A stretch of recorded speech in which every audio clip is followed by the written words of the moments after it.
Hey, North Dakota, Rob Port here. And I'm Chad Oban. You're invited to a special live recording of Plain Talk on Wednesday, February 19th at the Peacock Alley in beautiful downtown Bismarck. We'll be interviewing special guests, reacting to the latest headlines, and answering questions from the audience. Admission is free, so plan to arrive early to grab a great spot. The reporting kicks off at 6 p.m., and after the show, Rob and I will stick around if for some reason you want to meet us. That's Wednesday, February 19th at Peacock Alley in Bismarck, starting at 6 p.m. We'll see you there. This episode is presented by Dakota Resource Council. For nearly 50 years, DRC has worked across North Dakota to protect our land, water, and future. Dakota Resource Council has definitely been shaping policy at the local, state, national levels. What role does DRC play in shaping that policy? It's important for my people because we are grassroots people. We've always been grassroots people, Indigenous people, and having the tools and the resources that Dakota Resource Council can provide would up your game so much that, you can win and you can face these decision makers head on. Become a member, volunteer, and take action, or donate today at drcinfo.org. You're listening to Plain Talk, the voice of North Dakota politics. I'm your host, Rob Port. If I sound distracted, it's because I've been busy covering this story all morning. I'm joined by my co-host, Chad Oban. He's right of center, I'm left of center, both sides of the political spectrum. I think it's cathartic. I think it's a necessary and proper debate. I'm glad we're having it. And honestly, we have to do better. Okay, I don't know why I'm getting blamed for this, right?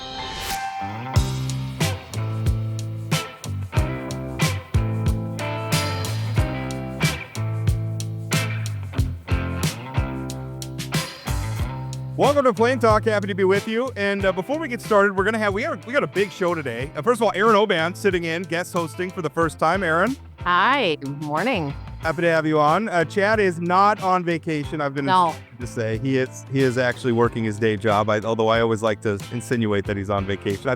He does occasionally need to do his day job. He does occasionally have to work. Yep, he does.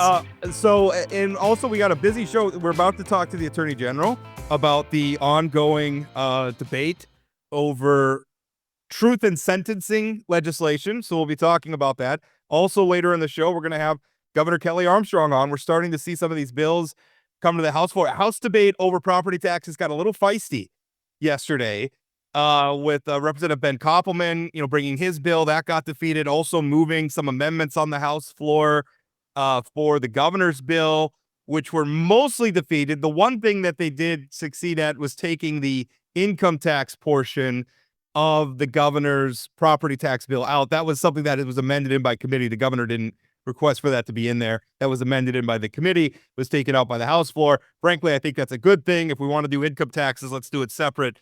No need to complicate the already complex property tax debate with income taxes. We could do that separately. Anyway, we're going to talk about that with the governor. But now let's go to our Attorney General. And first of all, I want to ask you a very important question, Drew. I saw from the governor's social media yesterday that the Girl Scouts were at the Capitol selling cookies.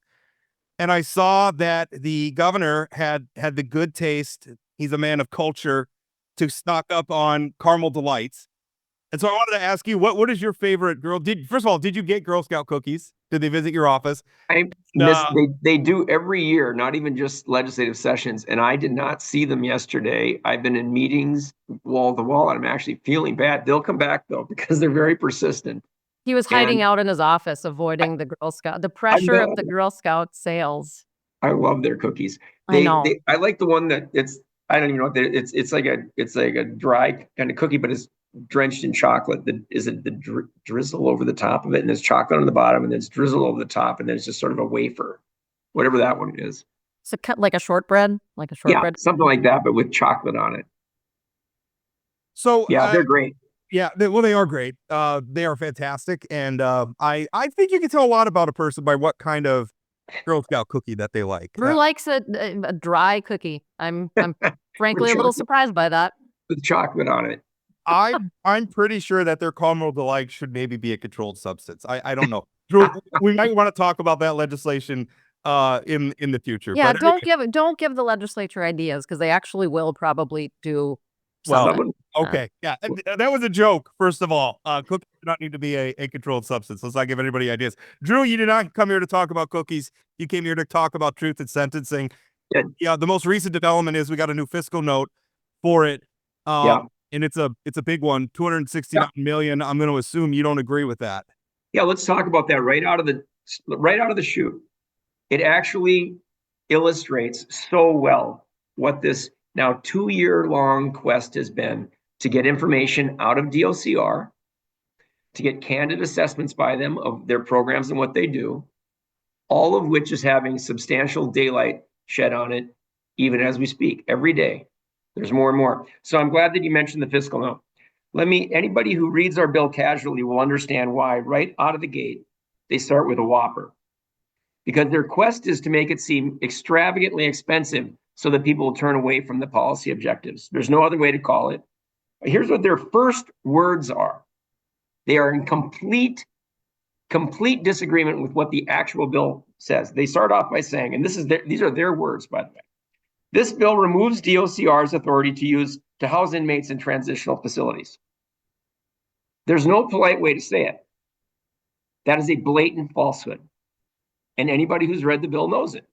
It does no such thing. Its next words are the same: requiring residents to return to prison. Apparently, they're interpreting it as there's going to be a roundup of violent criminals that they've let out early, which for a long time they denied that they do. They do it all the time. The state is populated with violent criminals who have gotten out of DOCR after a fraction of their sentence was served.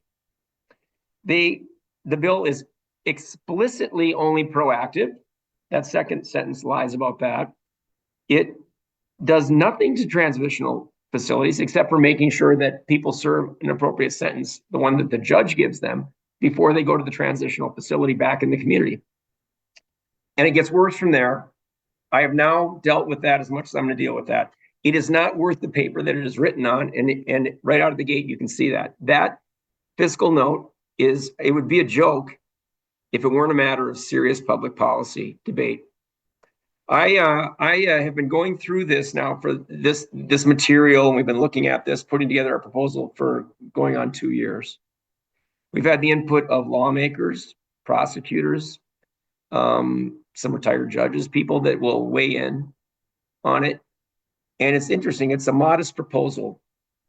It's truth in the sentencing. It gets passed by the men and women in black robes that we hire and we pay in part to do the sacred thing of saying, how long should a criminal be in jail for the conduct that they were alleged to have committed, that they were charged with committing, that a jury concluded they committed, and now the judge passed the sentence. Our bill, by the way, only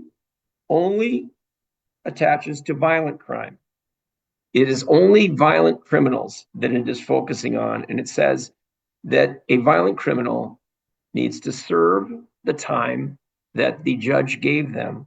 They can earn 15% if they follow all the prescriptions as the judge was sending them off to the DOCR. By the way, a judge could decide not to give them any sentence, any prison time. It's completely discretionary. But if a judge concludes in her assessment of the case or his assessment of the case, the jail time is merited, they're going to serve it. DOCR will look you in the face, and they stand up in legislative hearings, and I know they said it in your article the other day, Rob. They will say that, gosh, they don't know what the problem is. They don't have statutory authority to shorten sentences. Well, they're right about that, but they do it every single day. And they are returning violent criminals to our communities all across North Dakota. Violent crime has risen steadily every single year over the last 10 years.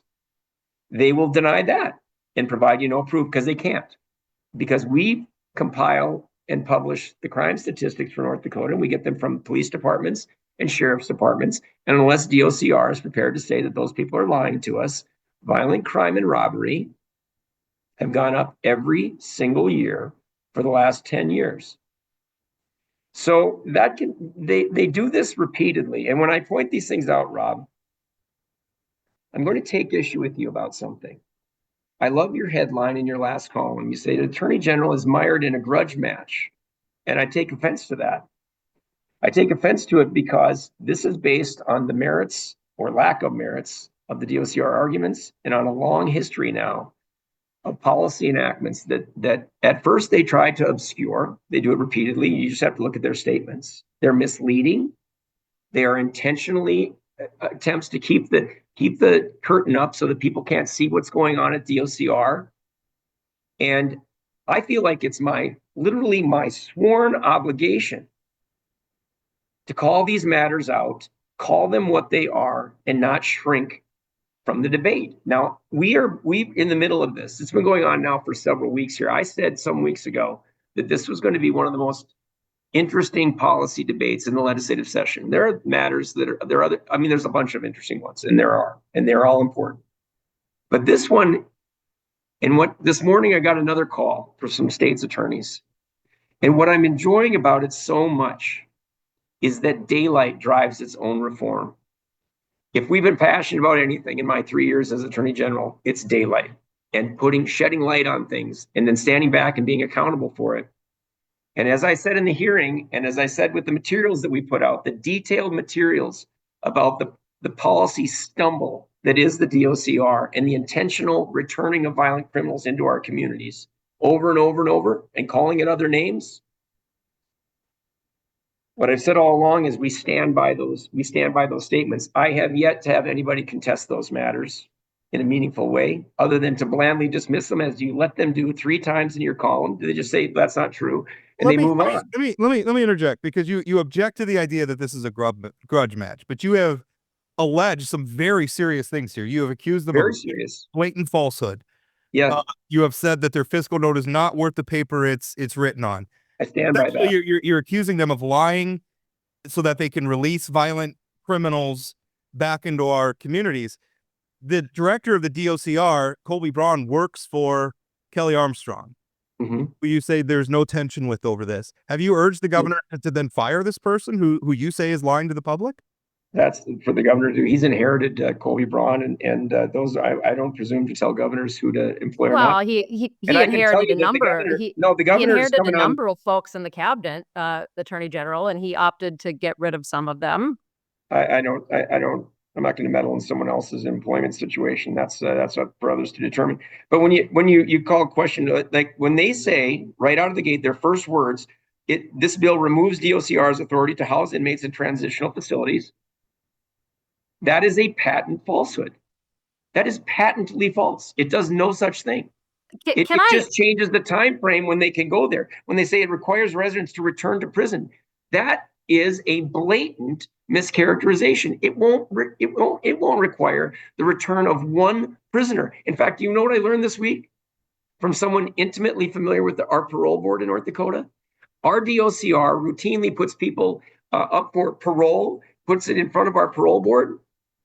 DOCR the bureaucrats have already moved them out back into our communities. They've already said that violent criminal can go back to the community. They've already done that before the parole board is even acted.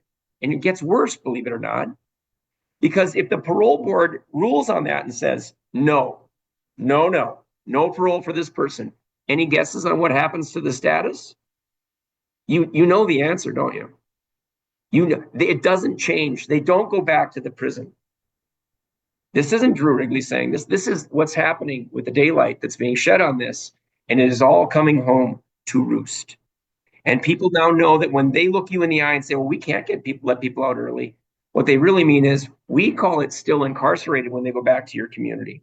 When we send a sex offender, as they have done recently, we send a sex offender who got sentenced to 5 years for perpetrating sex offenses on children, got 5 years in the state pen. We sent them home really, really early, back to a community center for our little transition work over there. And we let them have work release. Would it surprise your listeners that work release was Dairy Queen? I wonder if they would think, gosh, there's a chance they might see a child there. And I wonder if they'd be surprised that defendant perpetrated on 3 more children. I wonder if they'd be surprised that he then was prosecuted by federal authorities, sentenced to 300 months in federal prison, and that our DOCR would say he didn't recidivate because under their definition, he didn't go back to North Dakota DOCR. So they let him out too early. They let him out too early. They didn't supervise him appropriately. And then he got prosecuted again after hurting 3 more kids. And under their definition, it's all good. He didn't recidivate. That's the truth. Okay, the good news, Rob, is that I didn't actually have to prepare a lot for this because I assumed I would maybe get to ask one question. This is proving to be true. Can I just back up a little bit? So, in effect, Attorney General, what Senate Bill 2128 would do are a couple things, right? Add a couple more offenses to the list of mandatory minimum crimes, correct? Just a couple. I know you've minimized that, but in effect, it is what it would do, right? It adds 2, yeah. And in addition, assaulting officers or fleeing through the communities in a way that is a felony and endangers the community. Yeah, they're short. But overwhelmingly, it would limit or remove the authority for DOCR to manage where and how that inmate serves his or her time, right? I mean, I just want to understand this as somebody who's no longer sitting in the legislature listening to this stuff all day long. I don't live it every day like you do. I want to make sure that I understand exactly what your bill is trying to do.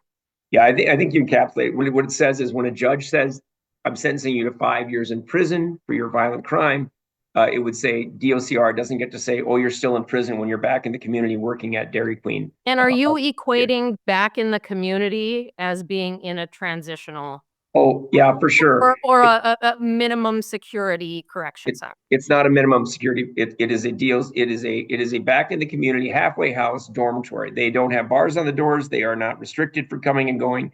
So that does not include places like the Missouri River Correctional Center. No. Well, wait. I'm trying to understand. We would consider that that's incarceration. Yeah. Okay. Yeah. No, it doesn't.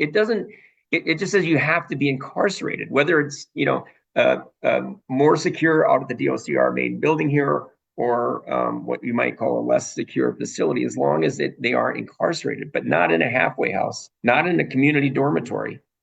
And so aren't places like the Missouri River Correctional Center and the Women's Correctional Center in New England included as being places where a, quote, violent criminal can no longer go until they have served, is it 50% of the time given?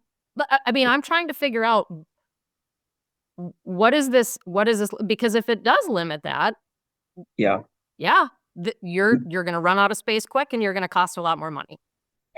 What it limits is the halfway house. But if they're incarcerated, and there's talk now, and I'm told, I mean, the governor will speak to this maybe when he's on. I saw this morning on an ad, the governor is proposing lots more, prison spaces. They're calling them bed space, but it's prison spaces.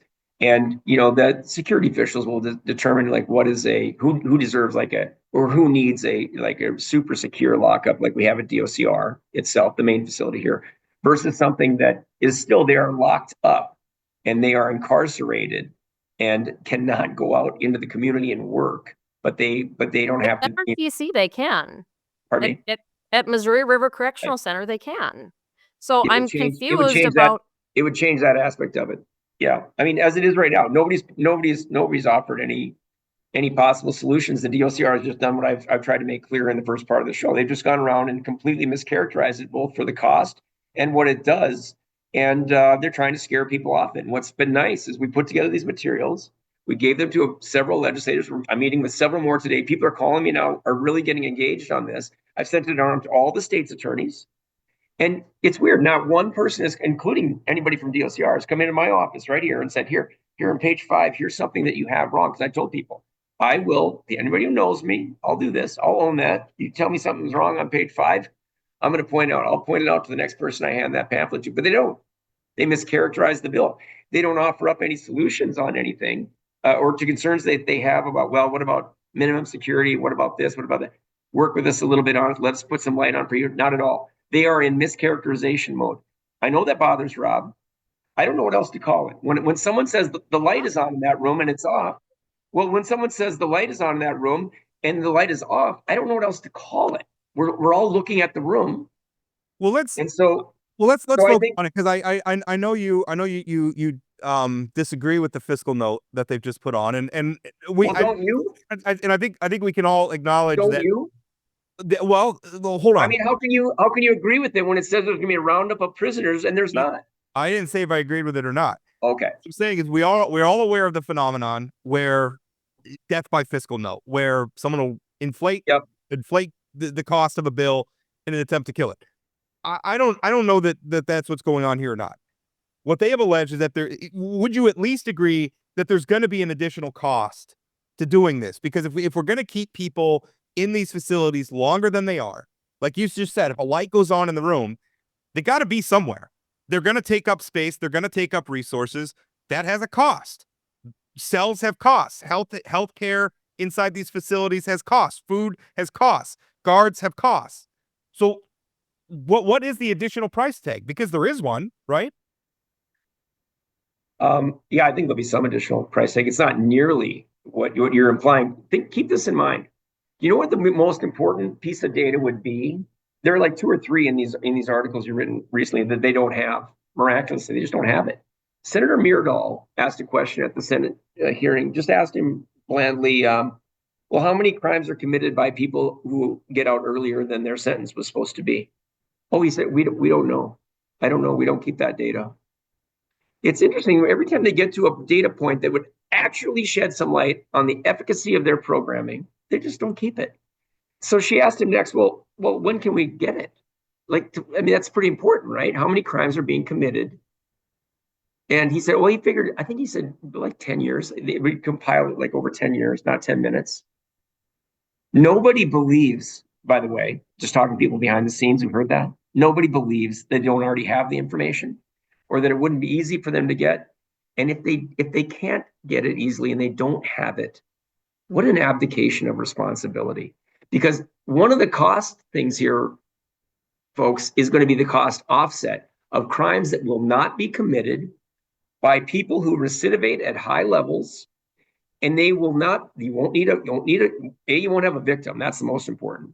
Then you won't have an investigation, a prosecution, a jury sitting in there, judges having to reach conclusions, county officials having to lock up, then getting sent out to the pen. You're going to have a whole pile of crimes that will never be committed by the people who are getting out and still have 80% of their sentence left. They'll never be committed.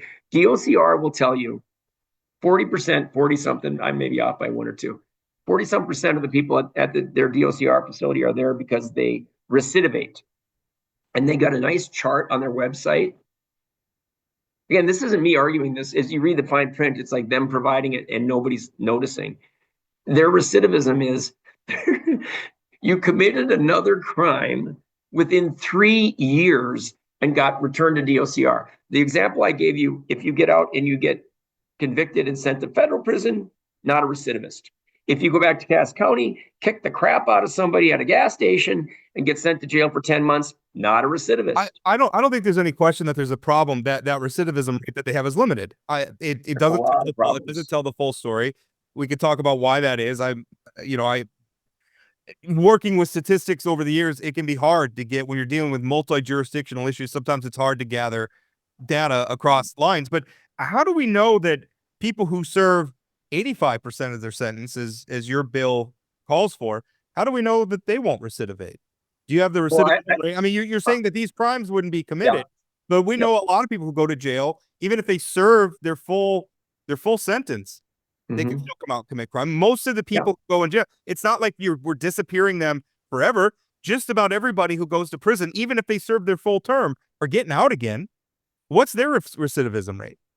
Yeah, by your logic, we should just close the prison. It's like the people who stand up in hearings and they say, well, if we get longer, that is not fair, and that is not what I'm arguing. I am not saying that we should close the prison, and I would not misrepresent my argument. If it's not going to do, I'm not. But listen, you want to call people liars and accuse them of misrepresenting. What's the recidivism rate? What is the recidivism rate for people who serve 85% of their sentences?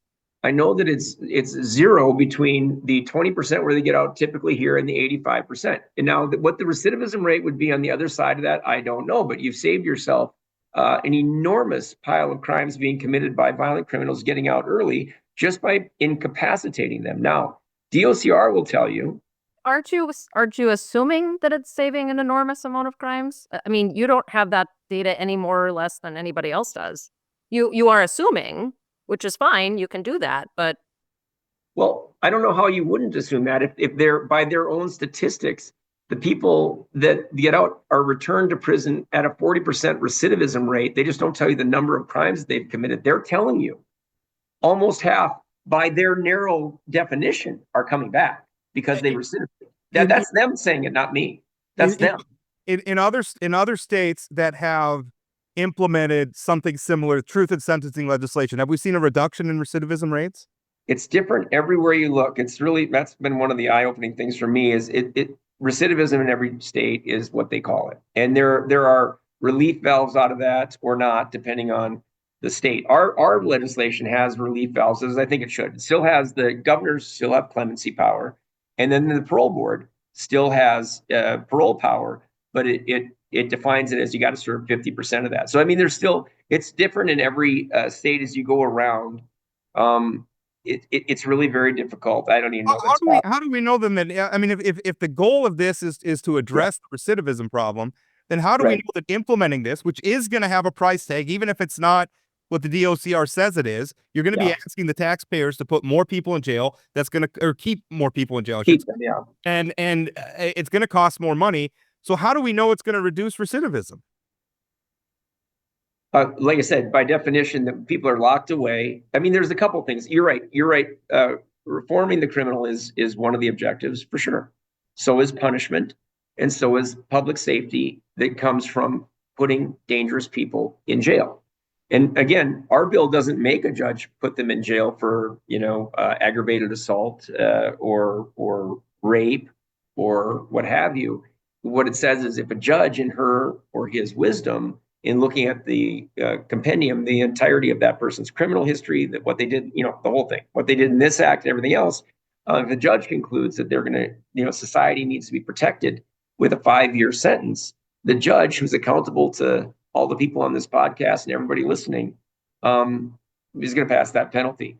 What happens on the other side of that? It's interesting. Like I say, DOCR will talk a lot about programs and things that they're doing, and it sounds really good. But two things that are really important for your listeners to know.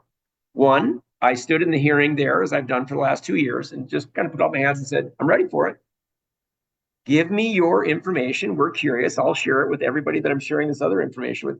Give me your information that shows that your programs work, and show that they can work when people are there for a fraction of the time they were sent to prison.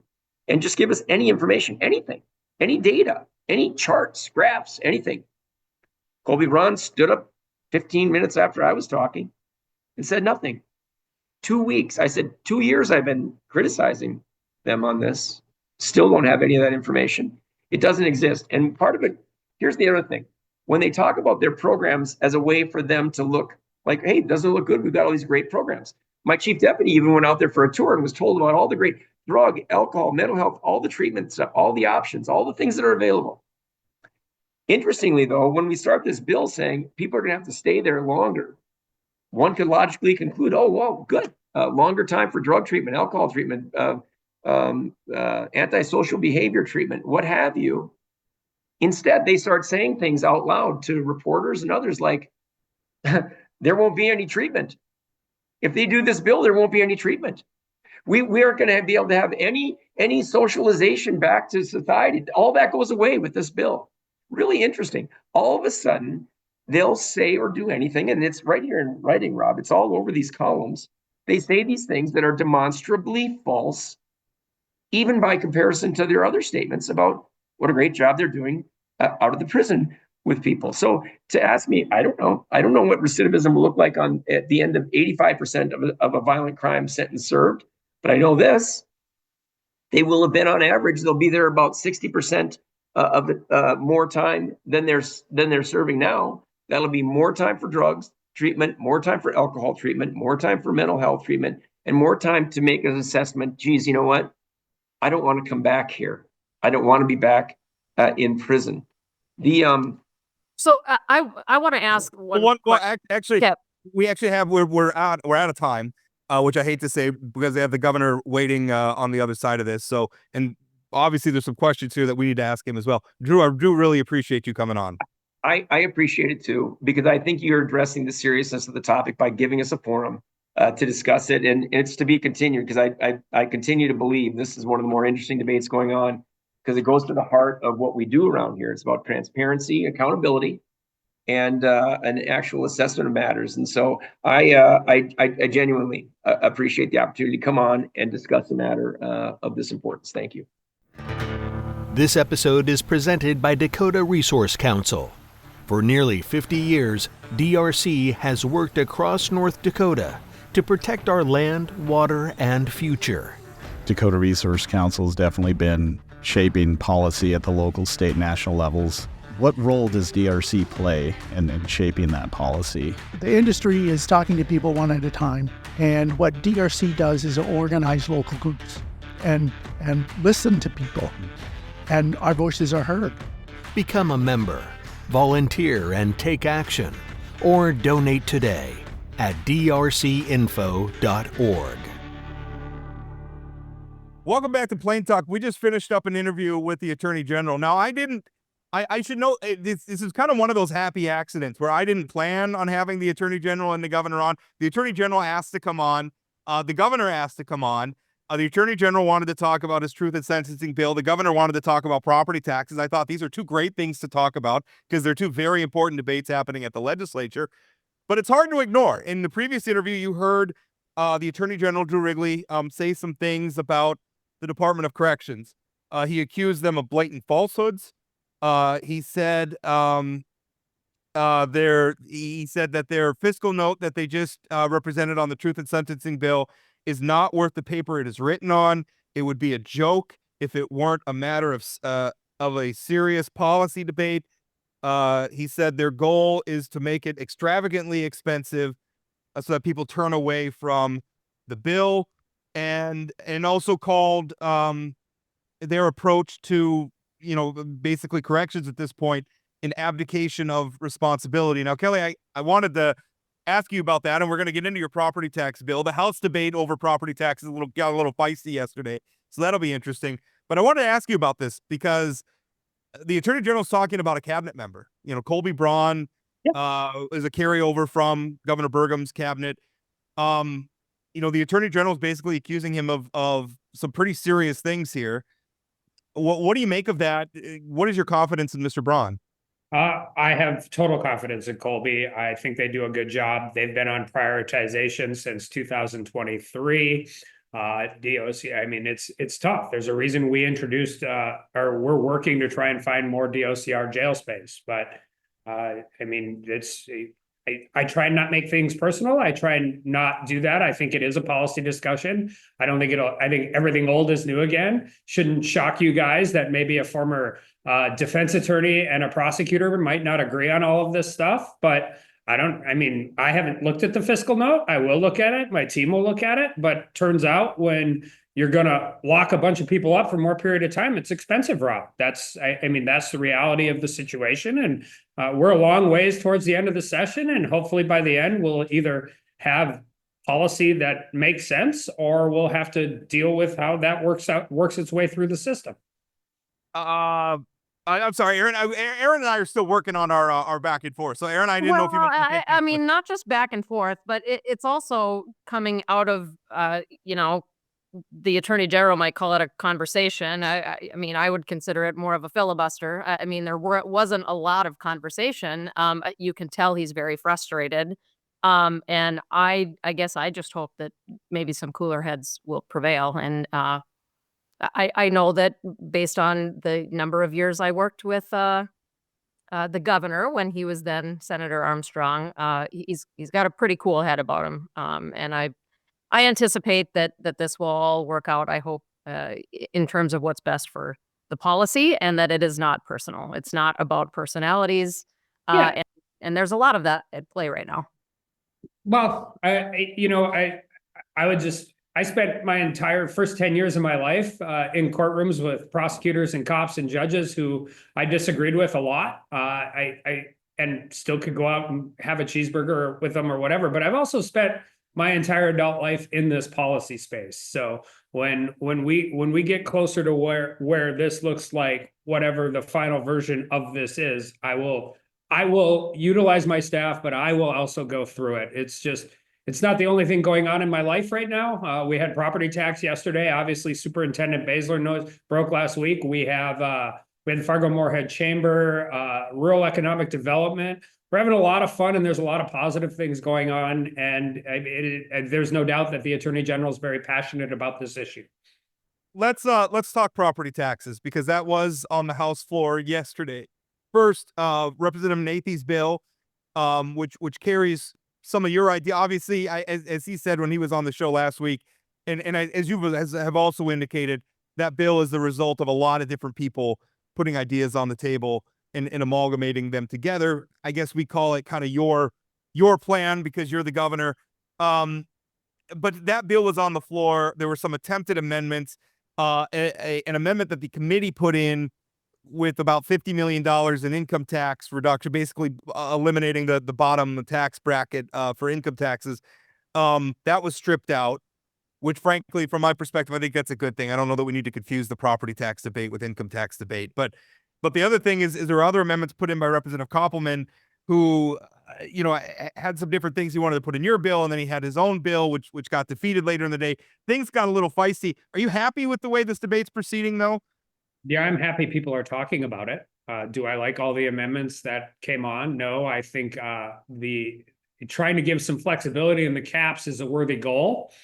I think the way it was done probably means there aren't really caps, which is problematic, but it's going to move forward. And I think by the end of the day, it's two completely different issues, but it's also similar. I think the process is moving forward, and we continue to talk about it, and we can continue to move forward. I also am glad that the income tax came out of it. I mean, if it stayed in, it wouldn't have bothered me necessarily either. But I think property tax and income tax are two different debates, and I don't know if that's the last. I mean, there are different tax bills that are moving from one chamber to the other, but I think the real issue here is that this bill moves forward. It got off. I think it's in appropriate and gets there, and we continue to work on it. I don't think it'll be the first bill on my desk, Rob. I was kind of hopeful, but you can be aspirational once in a while. But I think by the end of this session, we will probably, I'm really confident we're going to have a good property tax proposal. Well, I'm kind of glad it's not, because it is complex, and it's worthy of the debate that it's getting. One thing, sort of a big deal. I mean, big deals take some time, as the governor knows. If I can ask one quick follow-up before Erin asks her question.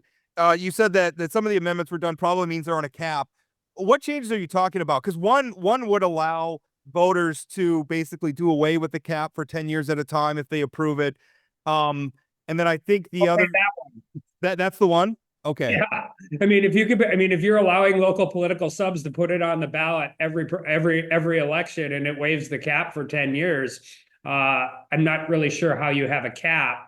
They also excluded townships. There's some issues on levies, but it's fine. I mean, this is part of the process. You move it forward, and you take some of these ideas, and then you spend some time and you study them. But I wouldn't be comfortable buying down local political subs property taxes and growing that relief over a decade. If they could waive the cap portion of it for a decade, I think that's exactly what we're trying to get away from. I mean, it would be sort of interesting to see if people are really that upset about property taxes, if they would vote to waive that cap. It'd be very interesting to see if they would actually do it. The problem I have with it, Erin, though, is that's fine if you waive it, but how do you get it back on the ballot if you want to reinstate it? If the local political sub on the ballot to waive it for 10 years, but it's up to 10 years. I mean, right? Up to 10 years? Sure. Couldn't they do it for less? They could, but why would they?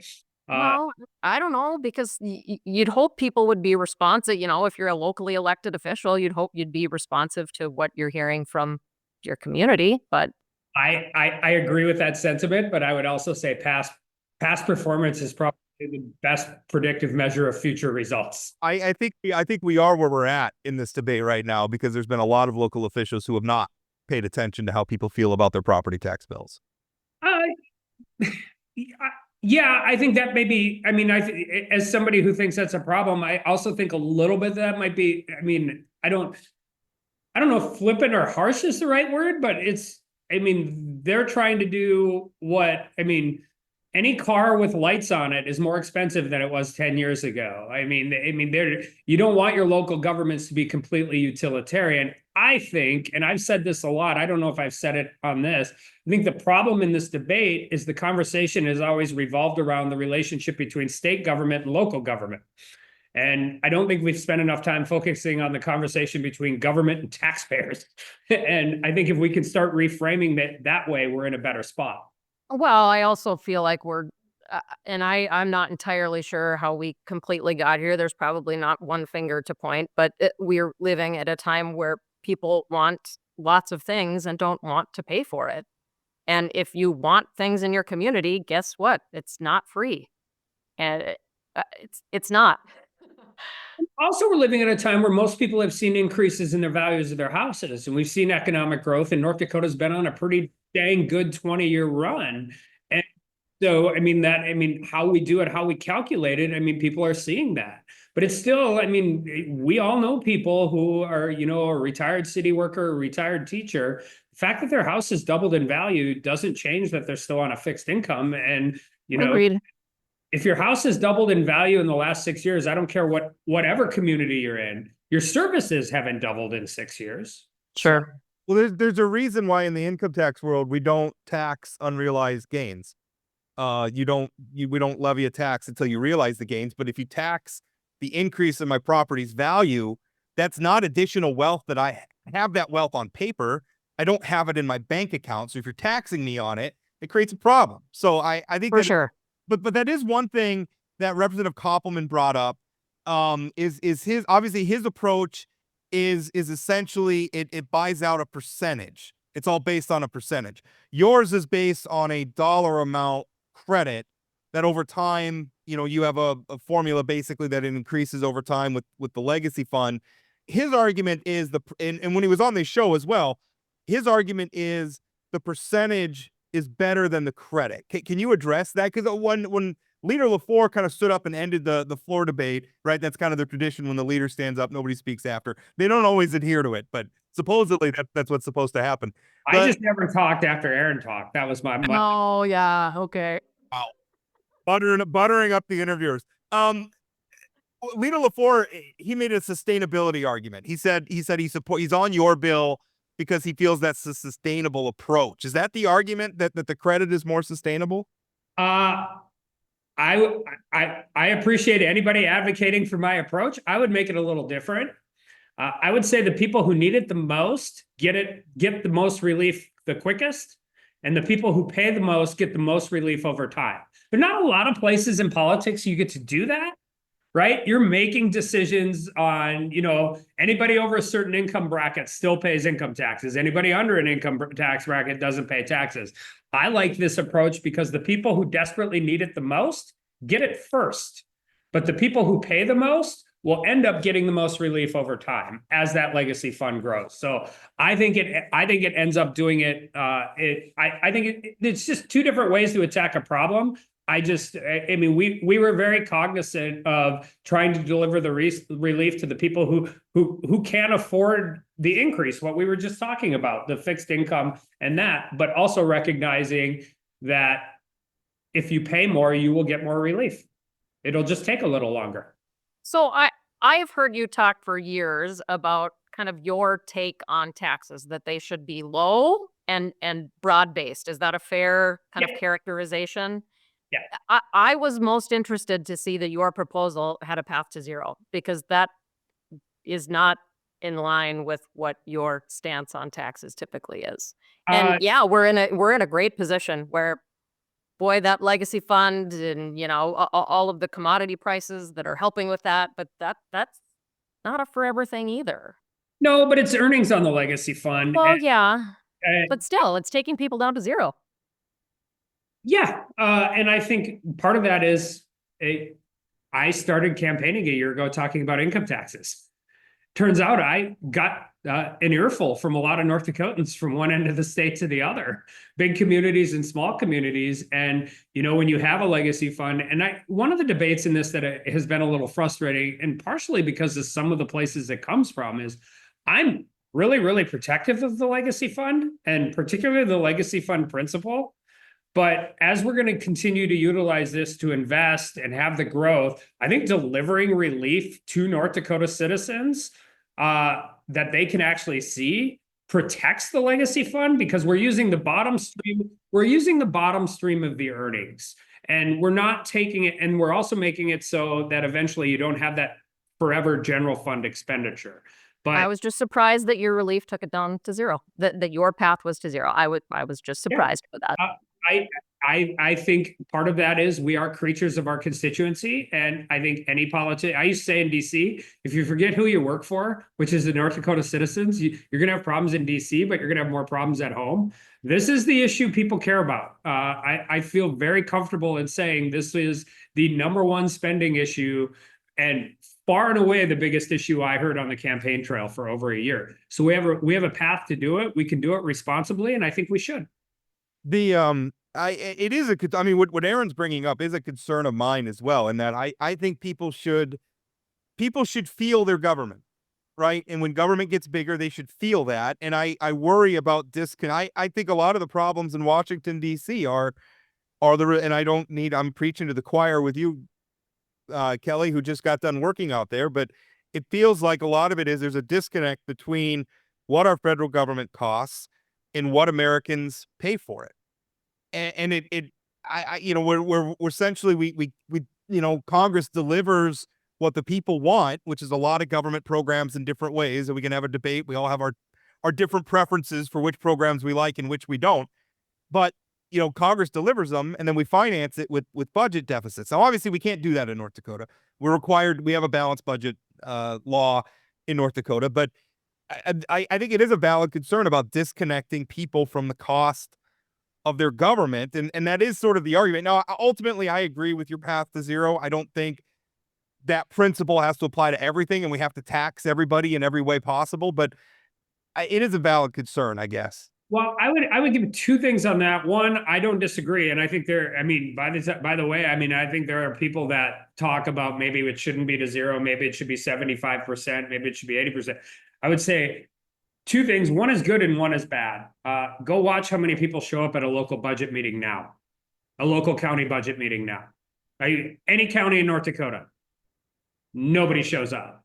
Nobody participates at that level. About the only person showing up for some of these is a guy who wants to rant about like Jews and Nazis and stuff. It kind of seems like those are the sort of people who are showing up. I think yeah, I think we did too. We lost Kelly.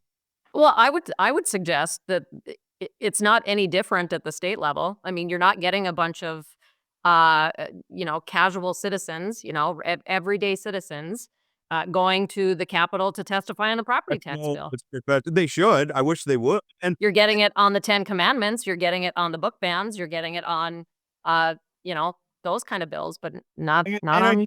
I do think it's better. Like I think the fact that there's videos in those committee rooms has improved things. Mm-hmm. Just during my career, which now spans 2 decades, as evidenced by my bald spot. Welcome back. We lost the governor for a minute. I'm assuming it's because of all those lawmakers down the hall hogging the Wi-Fi is why the Zoom is not working great. We'll just blame it on the legislative branch. I don't know. This all seemed to work smoother when I just did it on my iPad, walking in my kitchen table in DC. Yeah. What we were talking about was obviously the property tax debate and disconnecting people. One interesting thing though that came up during that House debate yesterday as well, and I think it was Representative Jim Casper that brought it up, is he's concerned about the political risk of not delivering enough immediate tax relief. And he's saying, the credit is only, as it was originally written, was $1,550.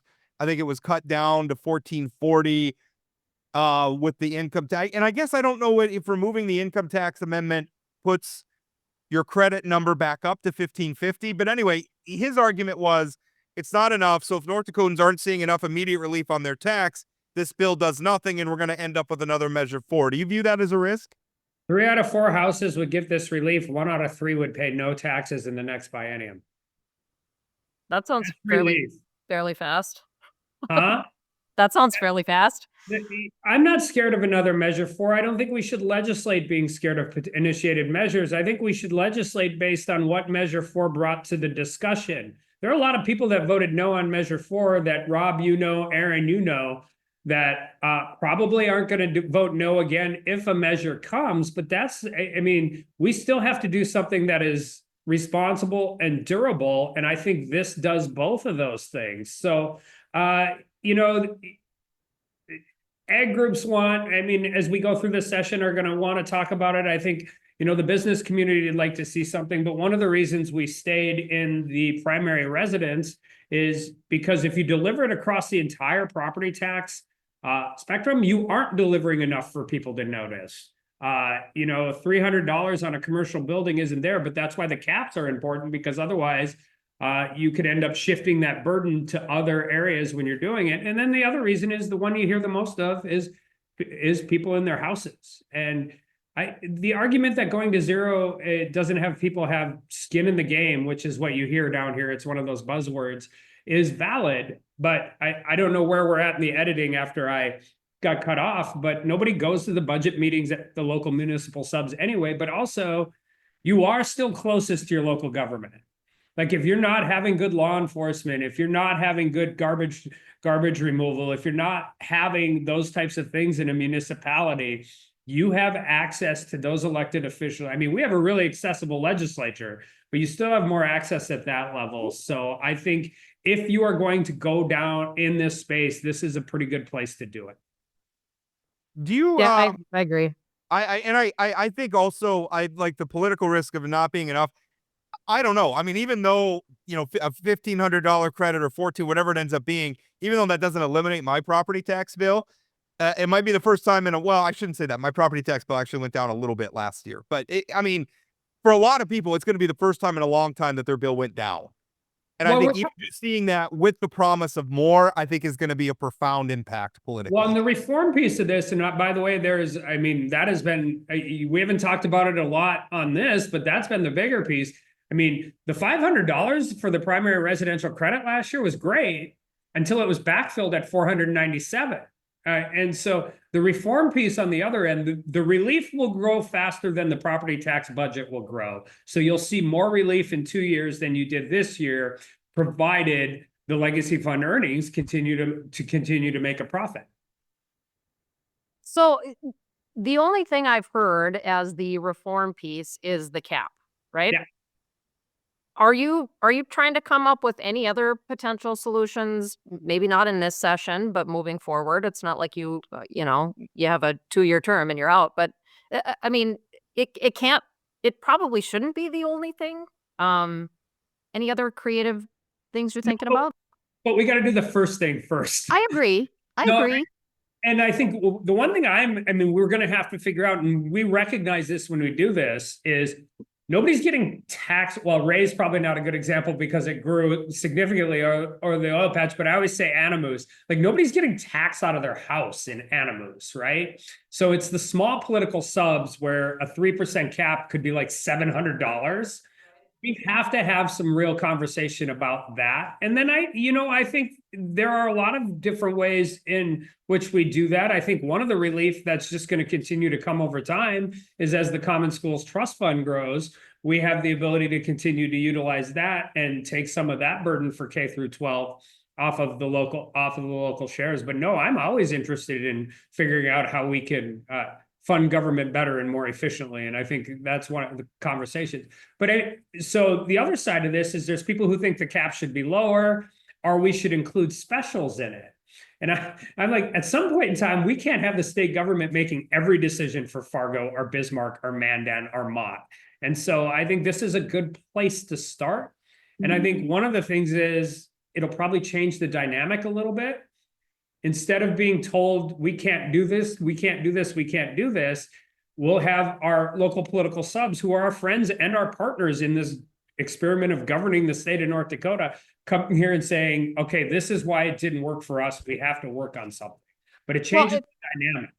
Sure. And part of the reason I ask is because there are already programs at the state level that are funded that do create pretty significant property tax relief. I mean, if you're upgrading your entire, city's water system and you get a grant from the state to do it, the only other option for funding those kinds of infrastructure improvements are property taxes.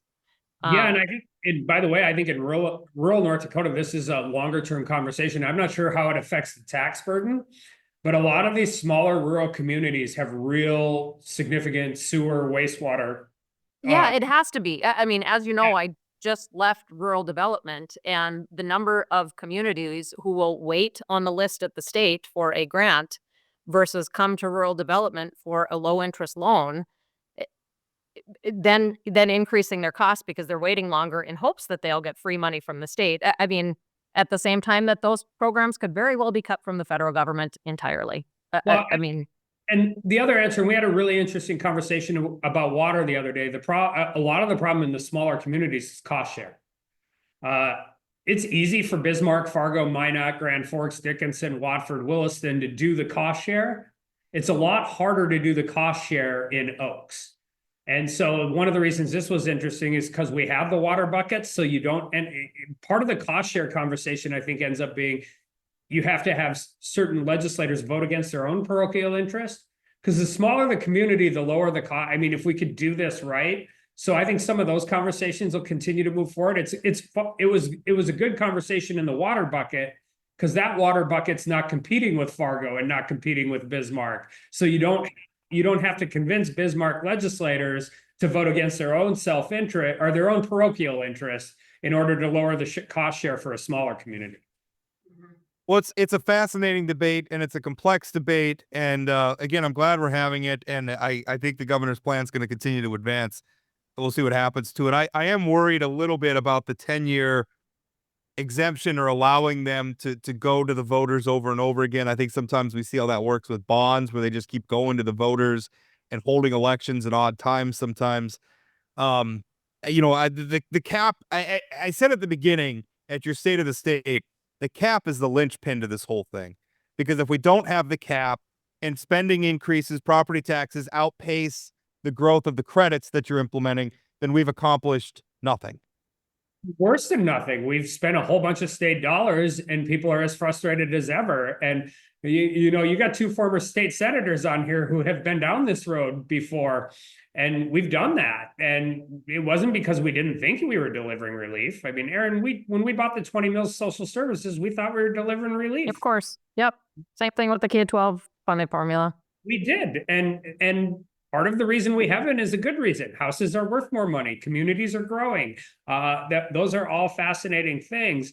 But I would say this, we do have to figure out a way to allow them flexibility. I mean, if the roof falls in the Walsh County Jail, they got to fix it. Right. And that's what I was going to add. So I have not paid close enough attention. No offense. There is a lever in there for emergency situations, or there is not? Governor declared emergencies, and they can go to the vote. I mean, we had, or the original bill did have the voter approved ability to get past them. I do think a blanket 10-year, a bill for 10 years without any other back end structure, I think, quite frankly, is a loophole you can drive the grain truck through. And so I think there's somewhere in between nothing and that would probably be more effective. That was literally the metaphor that Representative Koppelman used for it on the floor yesterday. Was a hole so big you could drive a truck through it. So, but was it specific to a grain truck? Because not specifically a grain truck. So it depends on the truck. Was it a little S10 Chevy? By the way, I don't know if that's coincidental or scary, because I have not watched a single minute of floor session.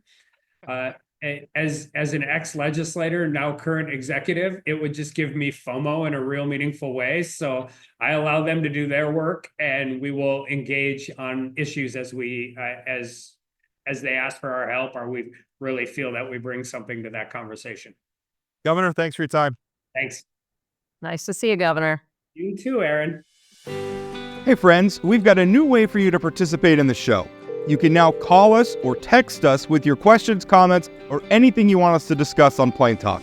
Just give us a call or shoot us a text message at 701-587-3141. That's 701-587-3141. It's super easy. Leave your message, tell us your name and where you're from, and we might feature it on an upcoming episode.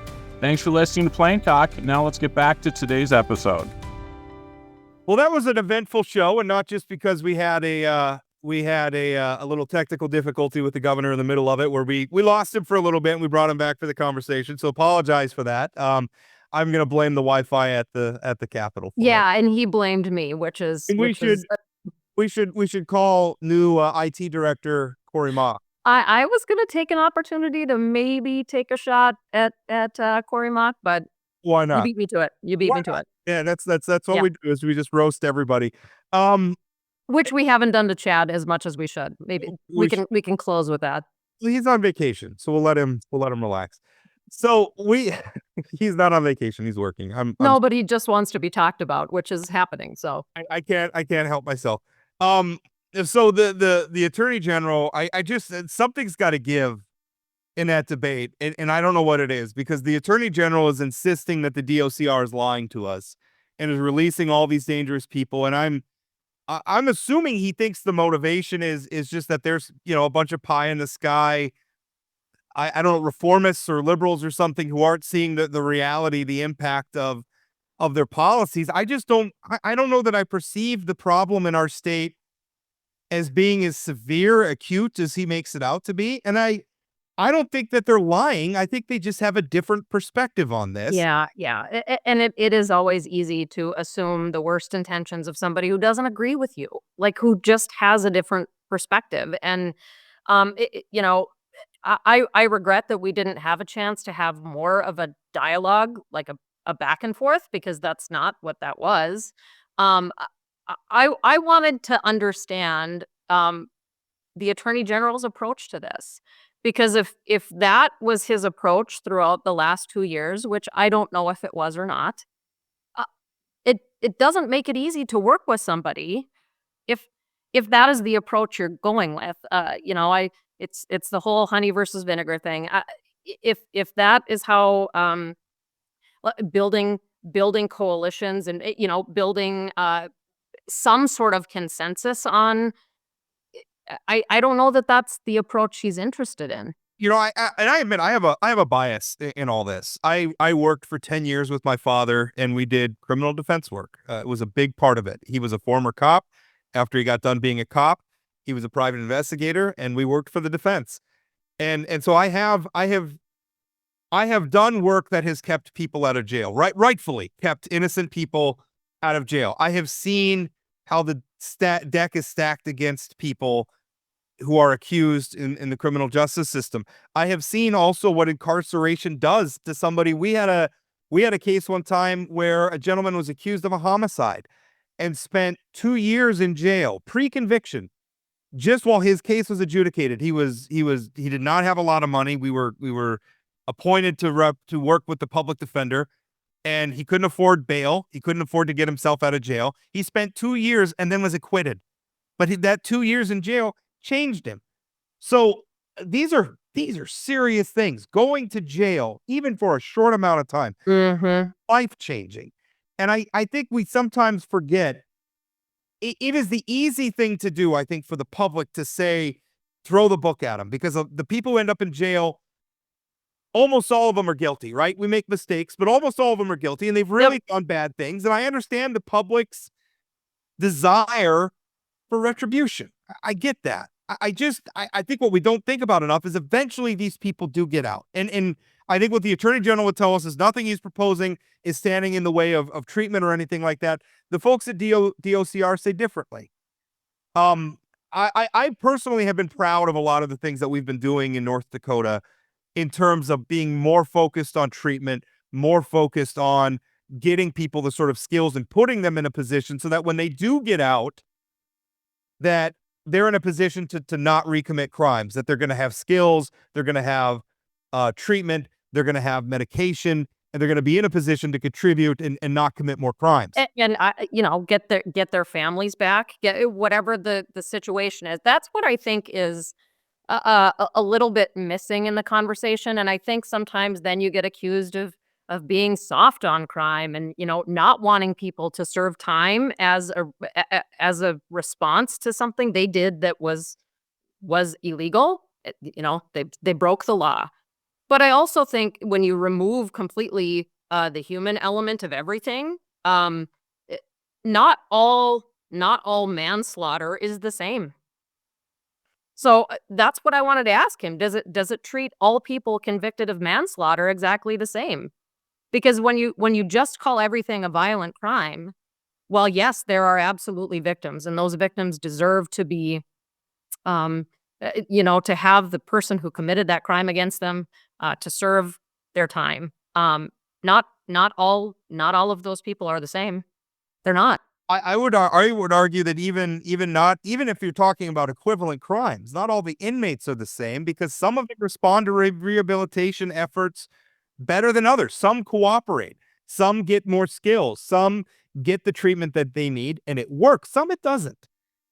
And I just Of course. I feel like Yes. system we need the flexibility to say it's working with this person, we can accelerate their release. It's not working with this person, they need more time in. And none of it's ever going to be perfect. And it should be a calculated risk, right? Yeah. And Uh, and I guess I thought that was the role of DOCR.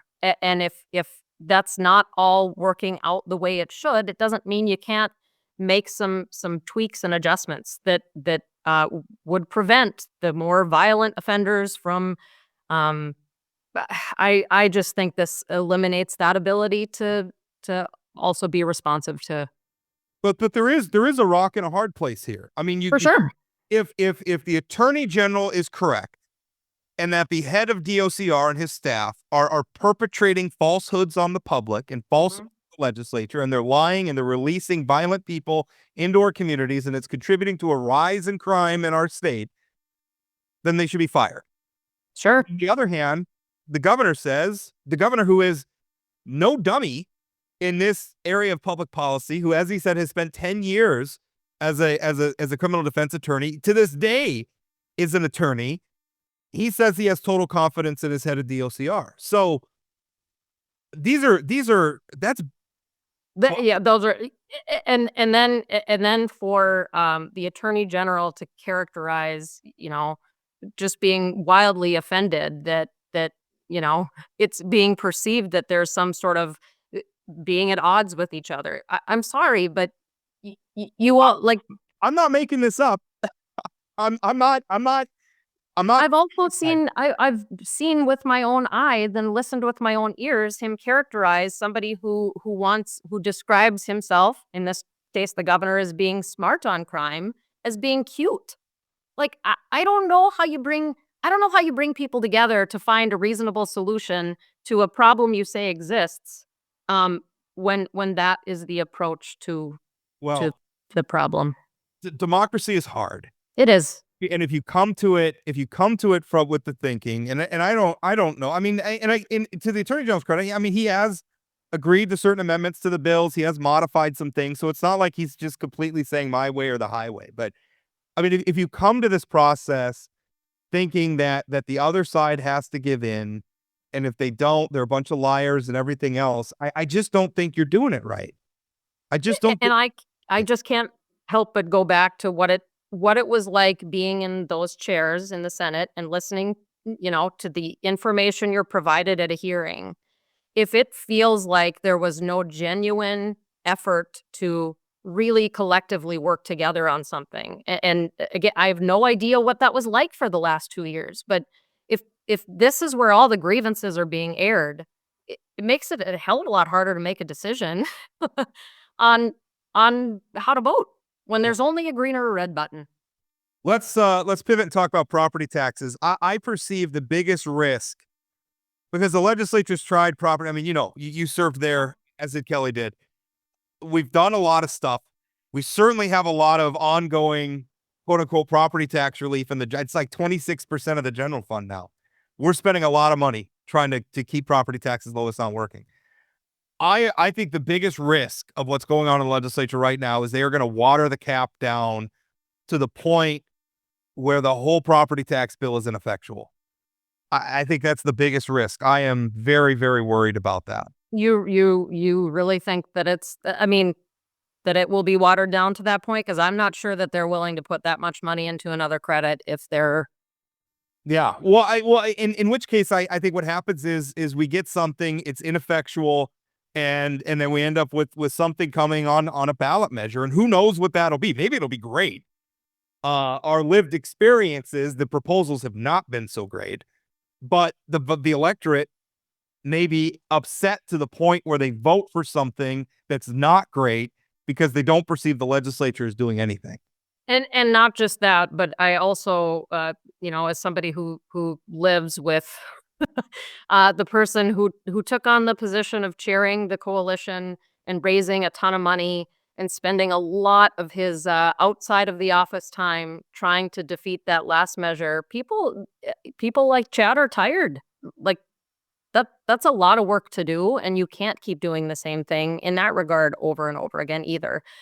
That said, I also agree with Governor Armstrong when he says you can't legislate under a threat of every single thing you're doing being responded to by a ballot measure. That's so one of the great weaknesses of democracy and electoral politics is it does not reward anyone for telling the voters that they're wrong, even when the voters are most definitely wrong. And I think there is one of the fundamental problems with property taxes in North Dakota. We're seeing the debate right now. I don't live in Fargo. I don't have a dog in the hunt for what the Fargo Park District charges for pool fees or I saw that. or anything. But there's some people upset about that. And I can't help but think that there is a fundamental disconnect between where I want golf courses with golf pros and I want this big, beautiful pool, but I also don't want to pay for it. But that's exactly what I was talking about, Rob, when I said I don't know if it's my generation. I don't know if it's just around here. I imagine it's, more widespread than just in North Dakota, but this idea that we can have all of these everything we want, and nothing's ever going to. Yeah. If it gets more expensive, we'll just have the state subsidize it. It blows my mind.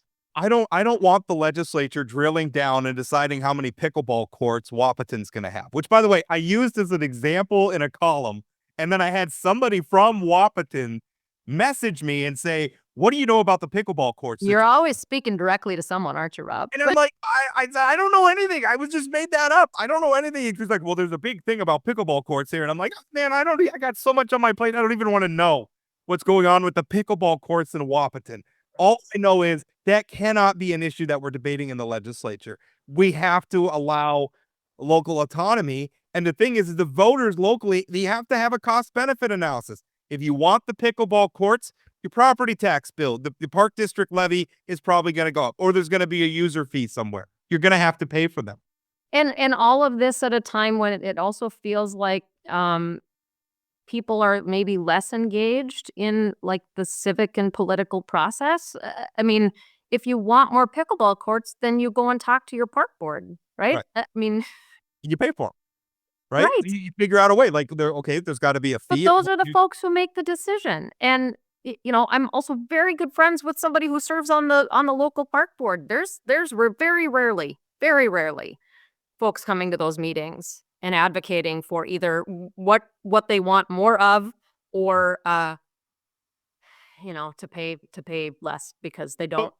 But where although I also I can't listen to people say on one hand, I'm paying for schools that I'm not using. Well, then you should opt out of the parks you don't use, and you should opt out of the streets you don't drive on, and you should opt out of the fire, that never has to respond to your house. Those things benefit us. I mean, listen, our whole community benefits from having educated young people You're entering the workforce. Damn right it does. Right? Yes. I mean, I know you are better, even if you never had children.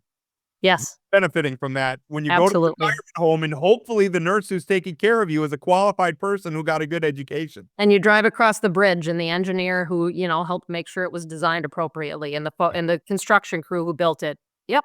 We're all educated. I just, I think it is a problem. I argue everything, and this is sort of my grand unifying theory for this era, is it's the most populist era we've ever lived in.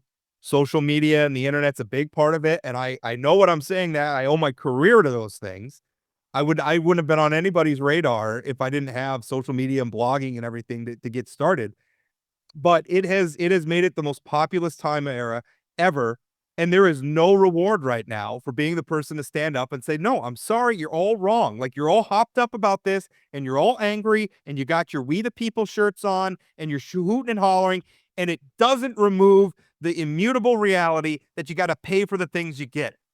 There are no such things as a free. I wrote a whole column about the school lunch issue thing. And I'm also refusing to call it free lunch because I don't like calling it free. state-funded school lunches. Yeah, Yep. we're paying for it. All we're spreading out the base of the Mhm. people who pay for it, and we're going to give working families some relief. It's a good idea, and we should do it, but it ain't free because nothing's free. Yeah, I'm with you on all of those. All right, well, that's we're going to put a pin in it there. Erin, this is a delight. Thank you so much for sitting in. Well, thanks for inviting me. You know, I was also prepared to just go through some of your very old blog posts about some of the lovely things that you had to say about me all those years ago. And I feel like we've really come a long way, Rob. You and I could probably look up a few social media posts of you responding as well. But hey, that's democracy. And also, you got to remember, my career, I started as a 20-something writing on the internet about politics I had to learn as I go. Turns out sometimes there is some wisdom in aging, right?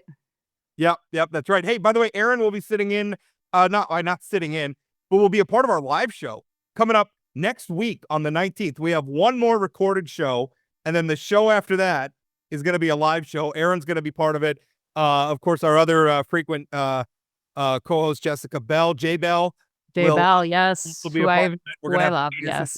the person who will not be there is Kelly Armstrong because he stuck out on us. He decided some namby-pamby meeting in Washington, D.C. more important than appearing on. No, I'm kidding. Obviously, he's got a job to do, and doing podcasts is low on his list of priorities. But anyway, that's that, of course, coming up February 19th. If you're in the Bismarck area, I hope you stop by. It's at Peacock Alley. You want to be there by 6. Anyway, certainly appreciate it. Yeah, we're going to stop there. Thank you so much. It'd be fun. Thanks so much for inviting me, Rob. This was great. Appreciate it. We'll talk again. That's it for today on Plain Talk, the voice of North Dakota politics. Plain Talk is a production of Forum Communications Company. Got a question, comment, or suggestion? Leave us a voicemail or send us a text message at 701-587-3141. That's 701-587-3141. If you haven't subscribed to Plain Talk yet, you can find us on YouTube or your favorite podcast platform like Spotify or Apple Podcasts. For those of you who are already hooked, give us a rating or review. And don't forget to share or tell a friend. Special thanks to my co-host, Chad Oban, and from myself and everyone at Plain Talk, thanks for listening.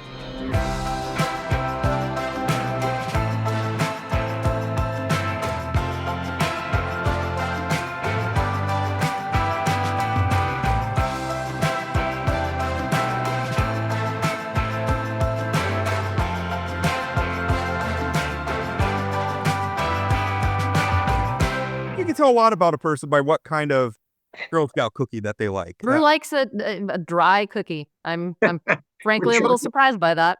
With chocolate on it.